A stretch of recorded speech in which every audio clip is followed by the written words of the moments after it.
నమస్తే, welcome to dot news. నేను అనుష. యావత్ దేశాన్ని పట్టి కుదిపేసిన విశాఖ డ్రగ్స్ పట్టివేత ఘటనపై ఏపీలో టీడీపీ, జనసేన, బీజేపీ నేతలు అంతా మాట్లాడారు. ఏపీలో పాలకపక్షమైన వైఎస్ఆర్ కాంగ్రెస్ ఈ కూటమి అబద్ధాలను ఖండిస్తూ వాస్తవాలు ప్రజలకు చెప్పింది. కానీ మొత్తం కేసులో అత్యంత కీలకమైన ఒక నాయకురాలు మాత్రం ఇంతవరకు నోరు మెదపకపోవడం చర్చకు దారితీస్తోంది. ఆమె ఎందుకంత సైలెంట్గా ఉన్నారు అని ఆరాలు తీస్తున్నారు. చీటికి మాటికి మీడియా ముందుకు వచ్చి హడావిడి చేసే ఆ నాయకురాలు తమ బంధువుల చుట్టూ వివాదం తిరుగుతోన్నా మౌనంగా ఉండిపోవడం పట్ల ఆశ్చర్యం వ్యక్తం చేస్తున్నారు. ఇంతకీ ఎవరామి? ఏమా సీక్రెట్?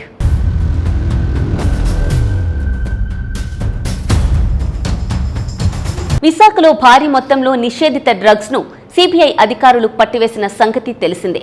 దాని విలువ అంతర్జాతీయ మార్కెట్లో 1,00,000 కోట్ల దాకా ఉండవచ్చునని ప్రాథమిక అంచనా. బ్రెజిల్ నుంచి డ్రగ్స్ తో వచ్చిన కంటైనర్ విశాఖలోని సంధ్య ఆక్వా ఎక్స్పోర్ట్ ప్రైవేట్ లిమిటెడ్ పేరిట వచ్చింది. కంపెనీ నిర్వాహకులేమో మేం రొయ్యల మేత కోసం ఆర్డర్ పెట్టాం, కన్జైన్మెంట్ లో ఏం వచ్చిందో మాకు తెలియదు అన్నారు. కన్జైన్మెంట్ లో వచ్చింది డ్రగ్సేనని ఇంటర్పోల్ నుండి సిబిఐకి సమాచారం అందింది. దాంతోని సిబిఐ మాటు వేసి పట్టుకుంది. ఇది 2 తెలుగు రాష్ట్రాల్లోనే కాదు, దేశవ్యాప్తంగా ప్రకంపనలు సృష్టించింది.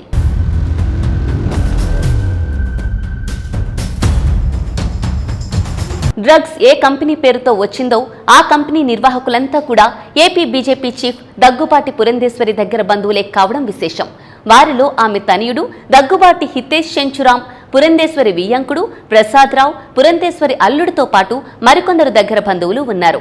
వీరికి విశాఖలో పురంధేశ్వరి తమ్ముడు నందమూరి బాలయ్య రెండో అల్లుడు, నారా లోకేష్ తోడల్లుడు భరత్ అన్ని విధాలుగానూ సహకరించారని అంటున్నారు.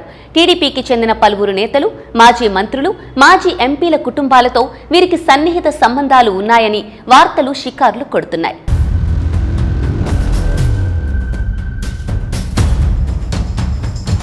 రెండు రోజులుగా ఈ వార్తలు తెలుగు రాష్ట్రాల్లోనే కాదు, దేశవ్యాప్తంగా సంచలనం సృష్టిస్తున్నాయి.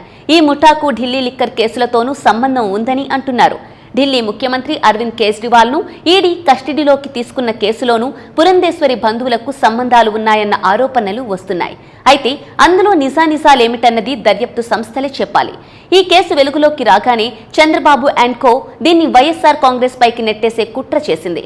వైఎస్ఆర్ కాంగ్రెస్ నేతలు వాస్తవాలు, ఆధారాలతో అసలు నిజాలను ప్రజలకు వివరిస్తున్నారు. కానీ దగ్గుబాటి పురంధేశ్వరి మాత్రం ఇంతవరకు బయటకు రాలేదు.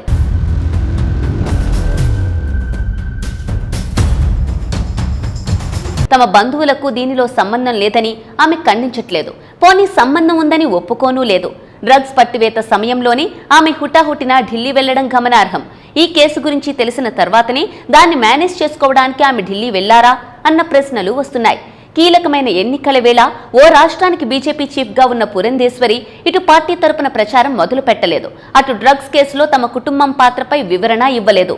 అసలు ఆమె మౌనంగా ఉండి ఏం చేస్తున్నారు అని రాజకీయ పండితులు అనుమానాలు వ్యక్తం చేస్తున్నారు.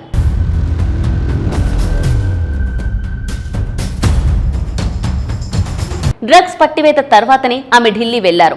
అప్పట్లో ఆమె పార్టీ టికెట్ల వ్యవహారంపై పార్టీ అధ్యక్షుడు నడ్డాతో మాట్లాడేందుకు వెళ్లారని అనుకున్నారు. అయితే ఈ కేసు గురించి తెలిసే అమిత్ షా ఆమెను పిలిపించి ఉండవచ్చునని అనుమానాలు వ్యక్తమవుతున్నాయి.